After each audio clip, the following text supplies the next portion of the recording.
కేంద్ర బడ్జెట్పై సంతృప్తి వ్యక్తం చేశారు తెలుగుదేశం పార్టీ ఎంపీలు. మోదీ నేతృత్వంలోని ఎన్డీఏ ప్రభుత్వం ఏపీకి సరైన గుర్తింపుని, కొత్త ఉత్సాహాన్ని ఇచ్చిందన్నారు కేంద్ర మంత్రి రామ్మోహన్ నాయుడు.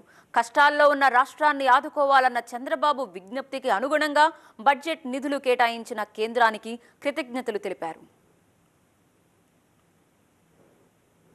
ఆంధ్రప్రదేశ్ రాష్ట్రంలో గత 5 సంవత్సరాలుగా ఉన్నటువంటి సమస్యలకి ఒక సమాధానం చెప్పే విధంగా రాష్ట్ర ప్రజలు కేంద్ర ప్రభుత్వం రాష్ట్ర ప్రభుత్వం మీద పెట్టుకున్నటువంటి నమ్మకానికి ఒక విశ్వాసం కల్పించే విధంగా ఈ యొక్క బడ్జెట్లో రూపకల్పన చేసినటువంటి విషయాలు 5 కోట్ల మంది ఆంధ్రప్రదేశ్ రాష్ట్ర ప్రజలకి ఊపిరి పీల్చుకునేటటువంటి పరిస్థితినిచ్చాయి, ఆనందపడేటటువంటి అవకాశాన్ని ఇచ్చాయని కూడా తెలియజేసుకుంటున్నాను. కేంద్రంలో మోదీ గారు వచ్చిన తర్వాత రాష్ట్రానికి అన్ని విధాలుగా న్యాయం చేస్తామన్న మాటని ఈరోజు నిజం చేసే విధంగా బడ్జెట్లో అన్ని విషయాలు కూడా రూపకల్పన చేశాం.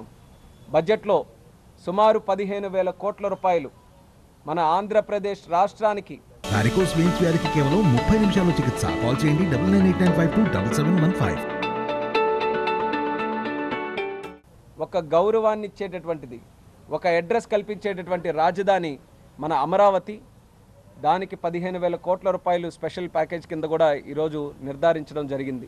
పోలవరం జీవనాడి ప్రాజెక్టు ఎంత కష్టపడి చంద్రబాబు నాయుడు గారు దాన్ని పూర్తి చేయాలని అనుకున్నారో అటువంటి ప్రాజెక్టును కూడా బాధ్యత తీసుకొని బడ్జెట్లో మేము టైం బౌండ్ మేనర్గా కంప్లీట్ చేస్తామని చెప్పడం చాలా ఆనందించాల్సినటువంటి విషయంగా కూడా ఈ సందర్భంగా తెలియజేస్తున్నాం.